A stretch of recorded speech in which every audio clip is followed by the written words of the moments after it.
una vez más, muchísimas gracias a Asturias por invitarme en, bueno, pues en lo que es este Día Internacional, aunque nos hayamos adelantado un día, de la violencia contra las mujeres. Mi aportación es una aportación que quería remarcar el tema de la violencia económica, porque luego desarrollaré brevemente cómo el patriarcado desarrolla una serie de violencias y pues lo que estamos poniendo de manifiesto en las calles es la violencia física, que es la de dominación del varón y de las estructuras que llevan a esta dominación. Pero cuando se profundiza nos damos cuenta que más del 90% de estas violencias están enraizadas en causas económicas. O bien porque la mujer que sufre esta violencia no tiene medios económicos para poderse liberar de esa dominación, o muchas veces vemos que el agresor, el dominador, realmente viene de una desestructuración, de paro, o sea, o de precariedad laboral, con adicciones, alcohol, otras cosas, o sea, donde se ve que todo el deterioro y toda esa agresión también tiene una fundamentación de la estructura económica muy importante. Entonces, mi reflexión, cuando veo en las calles y en las plazas ni una más, digo, sí, ni una más, pero fijaros a qué estamos denunciando. Estamos denunciando violencia física dada en el ámbito del hogar o en los últimos años, que ya hemos avanzado algo, en el ámbito de las relaciones sociales, en contextos de fiestas, de la calle, pero hemos hecho alguna denuncia de ni una más en todas las agresiones en el ámbito laboral.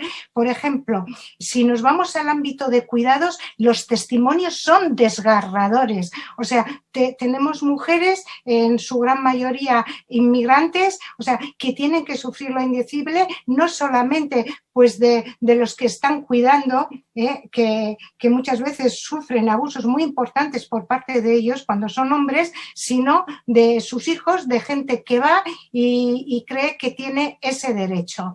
Los testimonios de ellas son desgarradores y se habla muy poco, no denuncian porque no tienen otros medios económicos. Estamos diciendo a las mujeres, denunciad a vuestros compañeros, denunciar la violencia del hogar, y este instrumento de denuncia, ¿dónde lo ponemos en marcha? O pensemos en el sector servicios, por ejemplo, comercial, en el mundo de la moda, o sea, en todas esas tiendas, no ya vamos a hablar solamente de los bajos salarios, sino de las tallas imposibles que se les exigen a las vendedoras, del mobbing que se realiza con ellos. O sea, es uno de los sectores también que más acoso está sufriendo en el trabajo.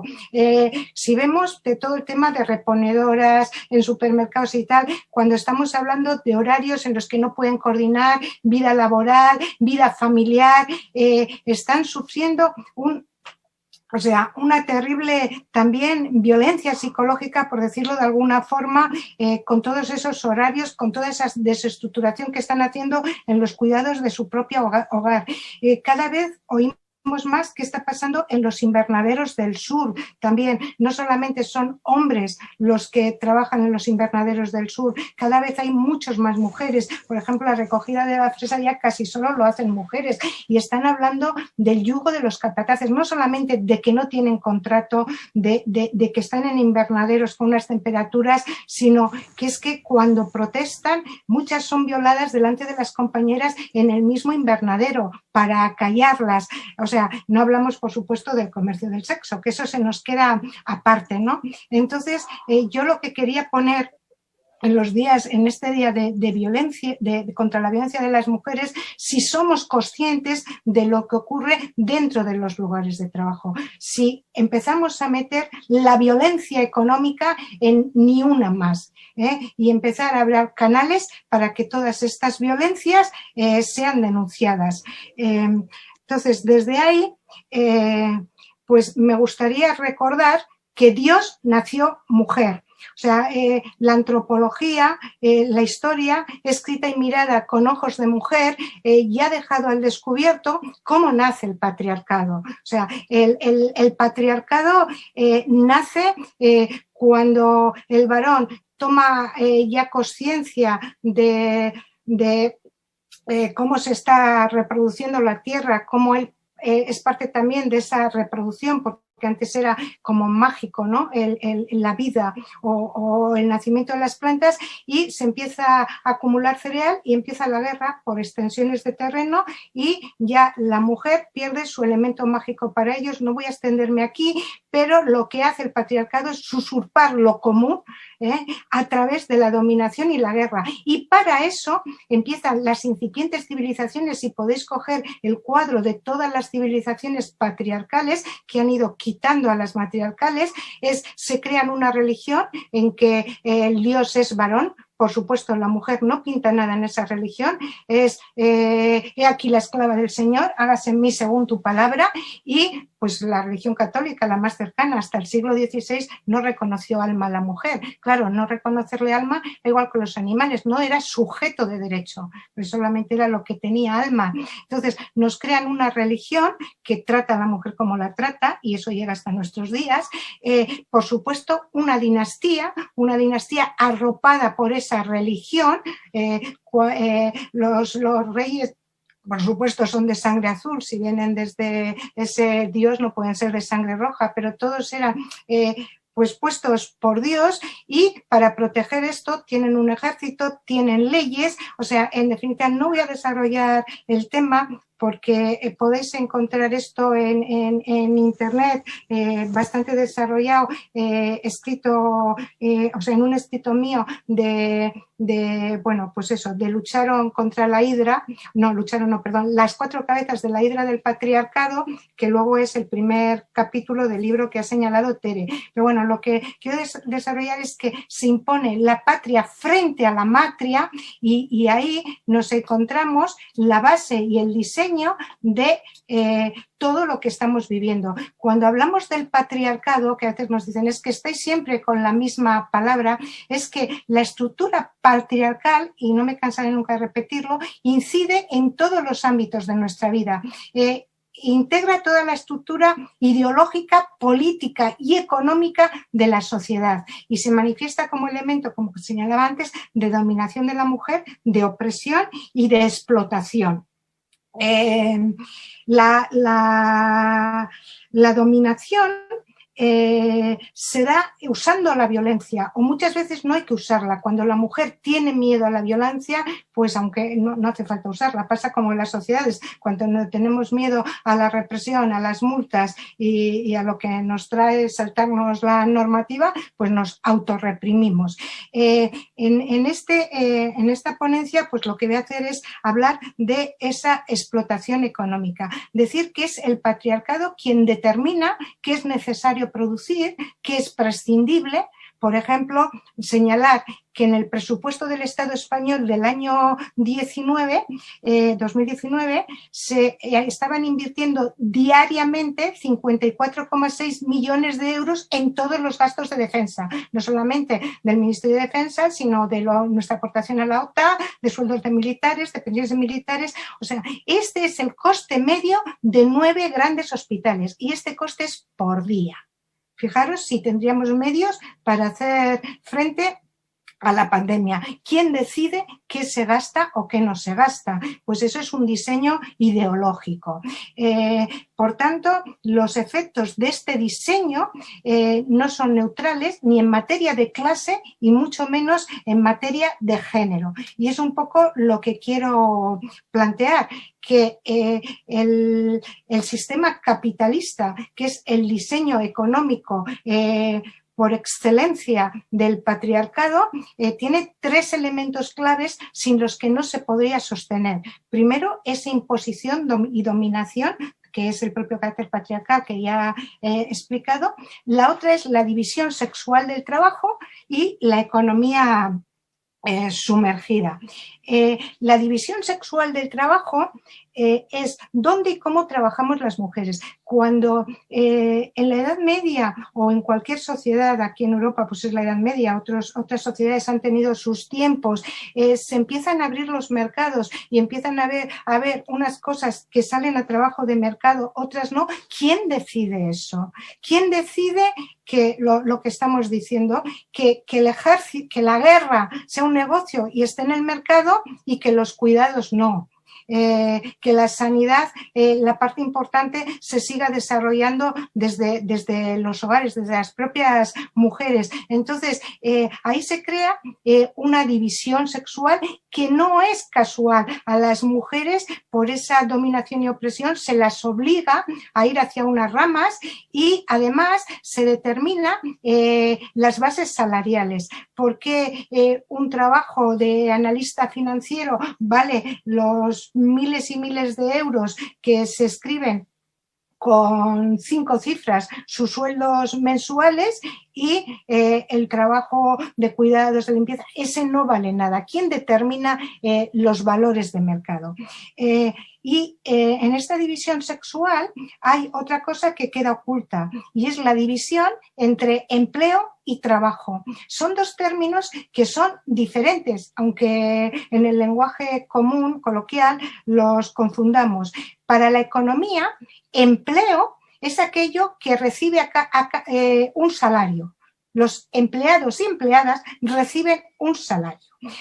Según la definición economicista, es porque lo que hacen es productivo, tiene productividad, lo miden en términos de productividad. Y trabajo es todo, o sea, el trabajo es un conjunto que también incluye al empleo, pero incluye a todo aquello que también no está asalariado y está realizando un trabajo.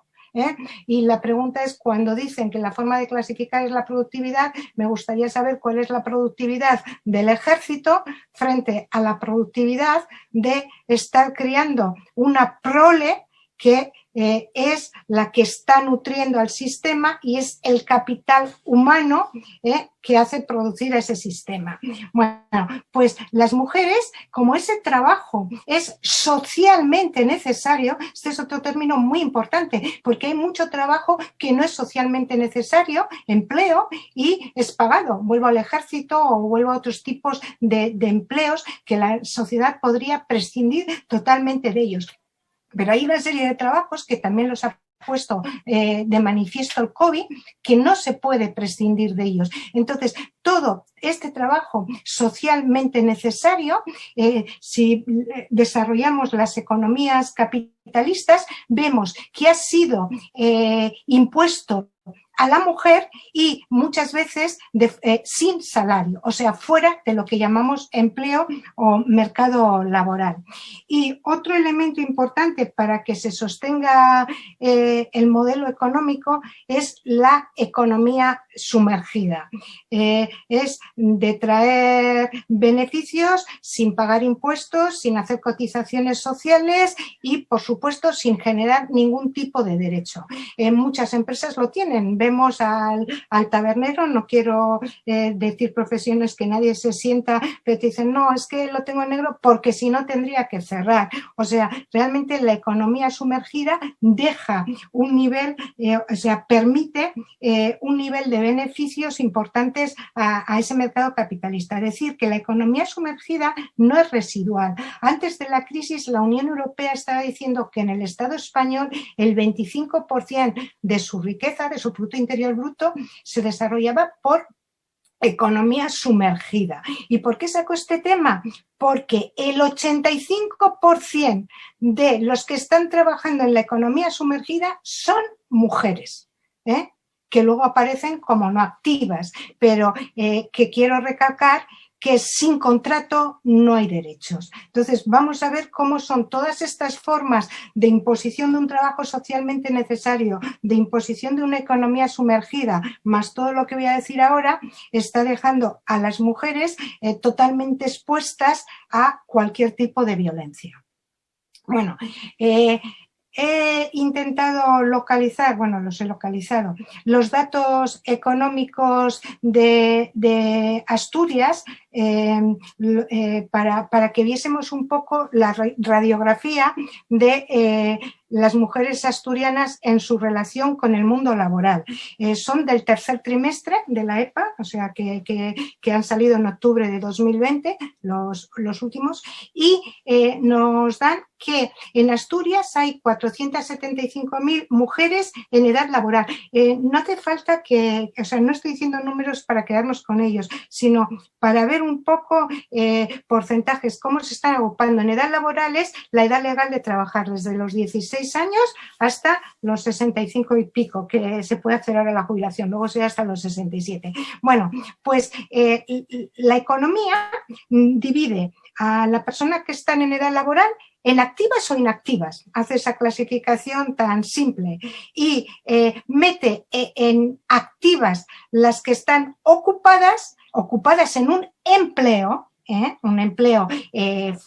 que está florecido, pero decimos no está sumergido, o sea, ocupadas y paradas, pero paradas son las que están buscando empleo, las que están inscritas en el INEM, y a todas las demás las llama inactivas. Fijaros qué dato tenemos en la economía asturiana.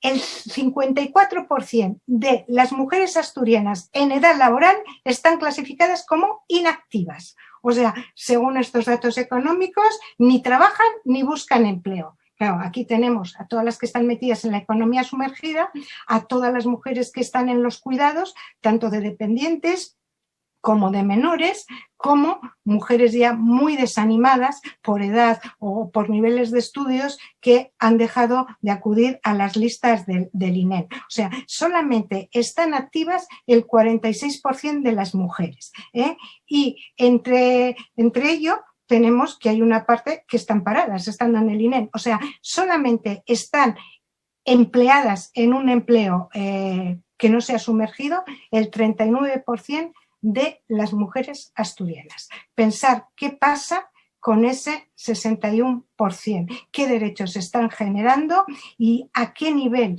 de presión, opresión, explotación están sometidas. Un dato que me ha llamado la atención al buscar las estadísticas es que dicen que en Asturias, datos estadísticos, en la última década, cada año han abandonado el trabajo 2.200 mujeres por tener que cuidar obligadamente a dependientes, o menores o mayores, y que no han tenido ninguna otra opción. Normalmente cuando entramos en esta disyuntiva, la opción se le obliga a tomarla a la mujer. Bueno, pues visto un poco esta foto, hemos visto que solamente el 39% de todas las mujeres en edad laboral están contratadas, pero ¿qué pasa con esas contratadas? Hay una precariedad de contratos elevadísima. Es decir, que casi el 28% de todas las mujeres que tienen contrato lo tienen en contratos temporales. Antes casi todos los contratos temporales eran suscritos por mujeres, ahora no. Ahora, desde la crisis de 2008, cada vez hay más hombres, sobre todo jóvenes, nuestros hijos, con contratos temporales porque no tienen otra cosa. De los contratos temporales que se han firmado este año, según el último dato de la EPA, las mujeres han firmado 55 de cada 100 y los hombres 45. Deciros que es el dato más alto en hombres. Realmente esto lo firmaban casi siempre solo mujeres. Bueno, y luego llegamos a otra precariedad, que es el tiempo parcial, pero parcialidad de horas, o a veces horas a la semana, o sea, no son ni horas cada día.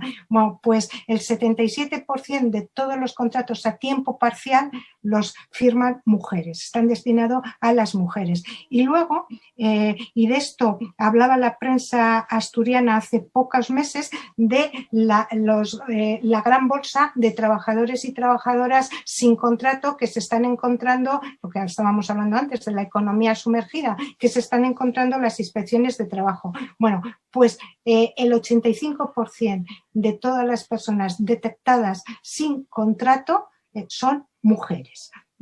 Entonces, con todo esto, un 60% fuera del mundo asalariado y las asalariadas con estas condiciones, lo que tenemos es una verdadera precariedad laboral, salarial y de salud laboral en las mujeres.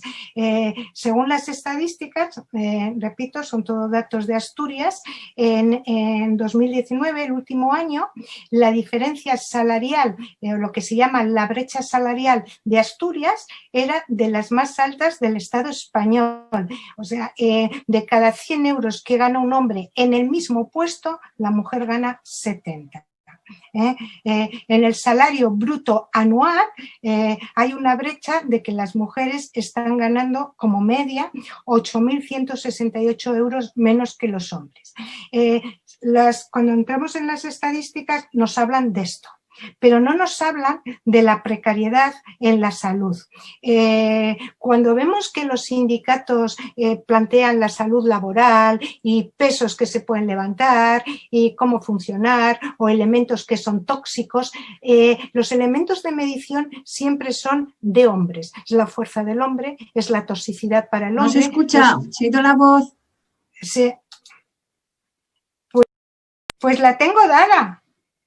¿Ahora me oís? ¿Ahora me oís?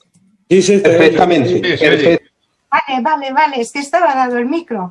Pues decía que la salud laboral de la mujer no está realmente trabajado, analizado y en baremos de mujeres, con lo cual se ve que su precariedad en salud es mayor, pero luego hay otro tema y es la salud psicológica de las mujeres en el trabajo. Y aquí nos entra todo el móvil laboral.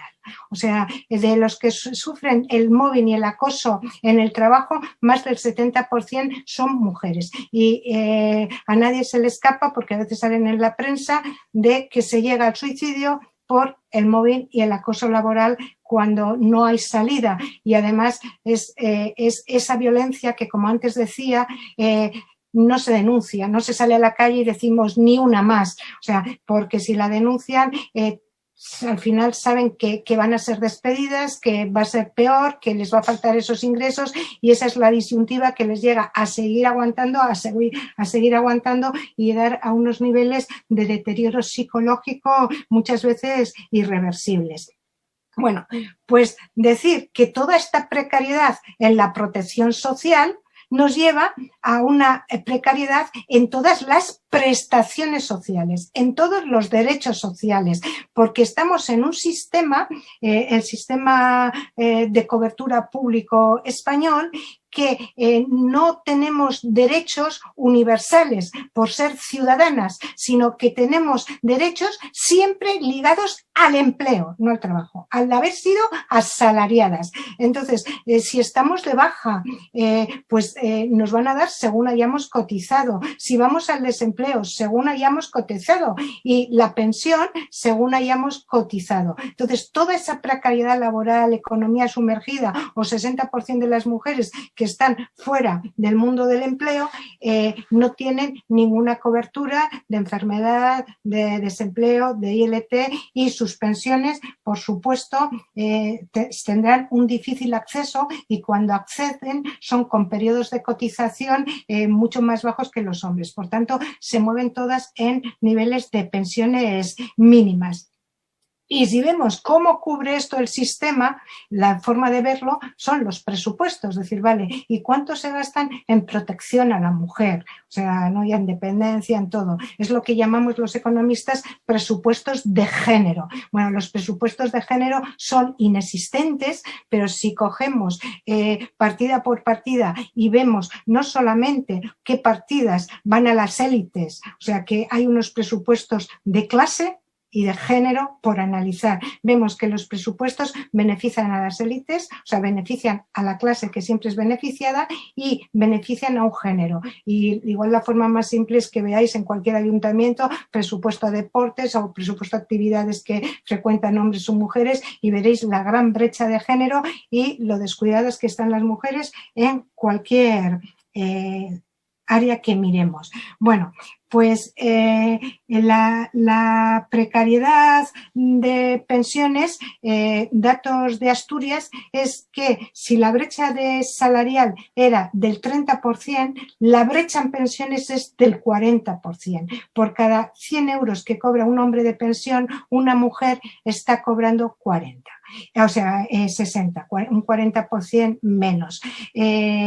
Las mujeres se están moviendo, la mayoría, por pensiones que difícilmente llegan a los 800 euros. Esas las de jubilación, que las de viudedad están prácticamente mínimos, y luego hay una parte importante en pensiones no contributivas, que son las de 400 y pico euros cuando no has podido generar tu propio derecho, que lo veíamos por la bolsa importante de mujeres que las clasifican en activas. Bueno, pues este nivel de pensiones nos engancha con otro tema, nivel de pensiones y nivel de salarios, con la pobreza. Cuando se mira la pobreza, la mayoría son mujeres. Por cada 3 personas en situación de pobreza, 2 son mujeres. Y aquí no vamos a hablar de pensionistas, que son pobres, pero es que hay no pensionistas mucho más pobres porque no tienen nada, y la gran bolsa de pobreza se está moviendo entre personas de 30 y 45 años. Os parecerá, a mí me parece este dato atroz. En la mayoría son mujeres con hijos a su cargo, divorciadas o madres, o sea, familias monoparentales que tienen trabajo, pero es eso, son repenadoras, son porque se tienen que hacer cargo. Entonces los niveles son de auténtica pobreza. Claro, luego nos hablan de pobreza energética o nos dicen cómo han subido las personas que están yendo al banco de alimentos, pero parece que todo esto queda desligado del nivel salarial o del nivel de protección pública. Me ha llamado la atención en que el último informe de pobreza, con datos de la Unión Europea, que se presenta todos los años en octubre, el dato para Asturias me ha desconcertado, porque la pobreza en Asturias en los 2 últimos años ha crecido muchísimo. O sea, había crecido con la crisis, pero en los 2 últimos años ha crecido mucho más que la media española. Deciros que según este informe de hace un mes, 1 de cada 4 personas asturianas están en pobreza. Y hablo de todos los grupos de edad. Y el 63%, lo dice el mismo informe y da números, son mujeres. Esta es la violencia que estamos sufriendo. Y ante esto, como lo que me planteaba Tere cuando me invitó a la conferencia era decir, bueno, ¿cómo afecta el Pacto de Toledo a las mujeres? Pues claro, ¿cómo afecta? Es como si alguien nos dice, si a alguien se le aplica esta medicina, ¿cómo le va a afectar? Tenemos que ver su estado de salud anterior, antes de aplicarle esa medicina. Entonces, por eso he hecho la radiografía primera. Si a esta radiografía de 60% de mujeres fuera del mercado laboral y a las que están con esos niveles de precariedad tan altos, el Pacto de Toledo, que es realmente el pacto de una élite, dirigida por una élite financiera para avanzar en la privatización, solamente va a dejar más desprotegidas a las mujeres. El Pacto de Toledo podemos decir claramente que está profundizando en la violencia económica contra las mujeres, sea cual sea su edad,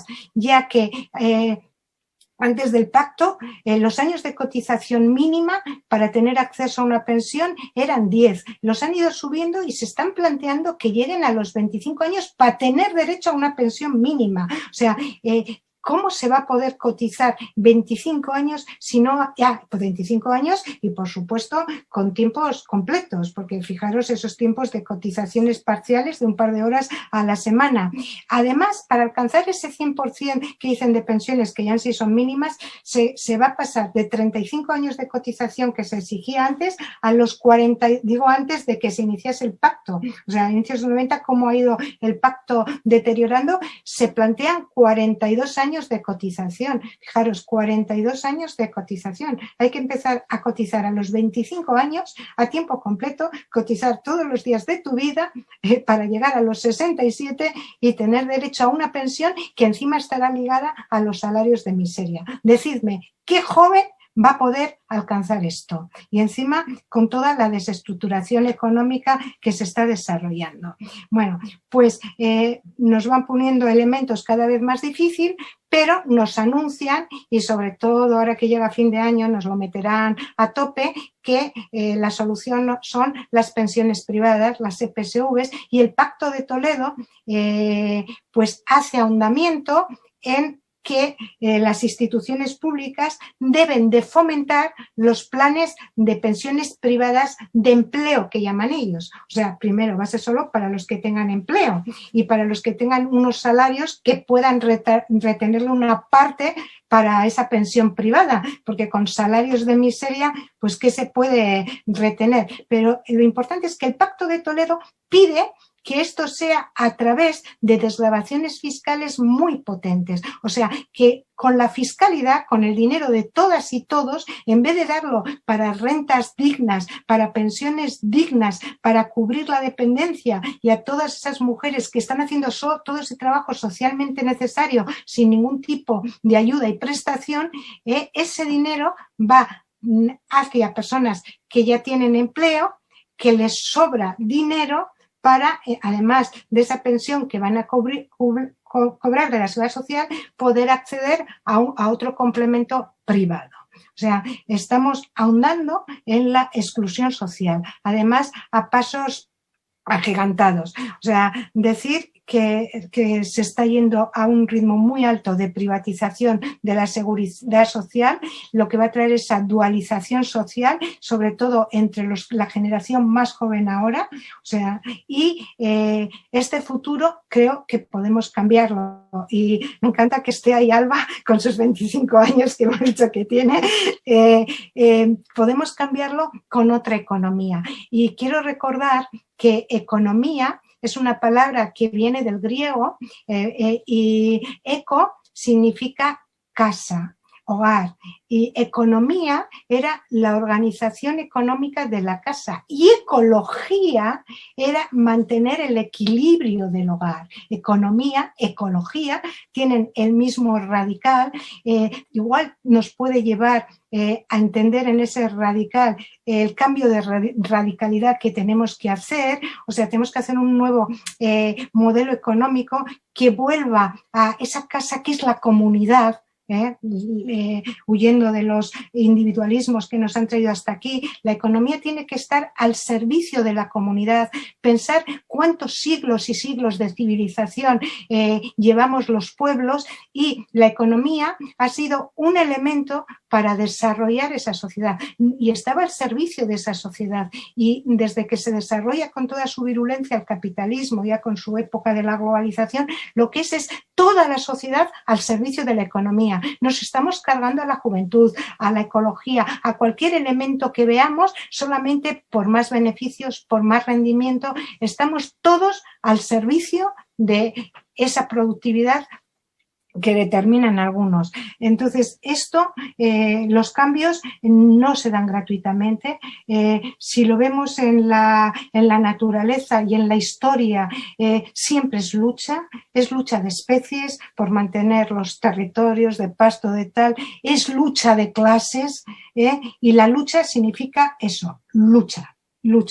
Y nosotras lo podemos hacer a través de esa lucha de género y de clase. Yo siempre digo que el cambio solo lo produce quien realmente lo necesita, y en estos momentos quien más lo necesitamos somos las mujeres y nuestras hijas e hijos, los jóvenes. También quiero meter al género masculino súper precarizado, que también está luchando, o sea, viviendo toda esa explotación económica. Decir que el patriarcado también devora a sus hijos. Ahí estaba Zeus comiéndose a sus propios hijos, el dios patriarcal por naturaleza.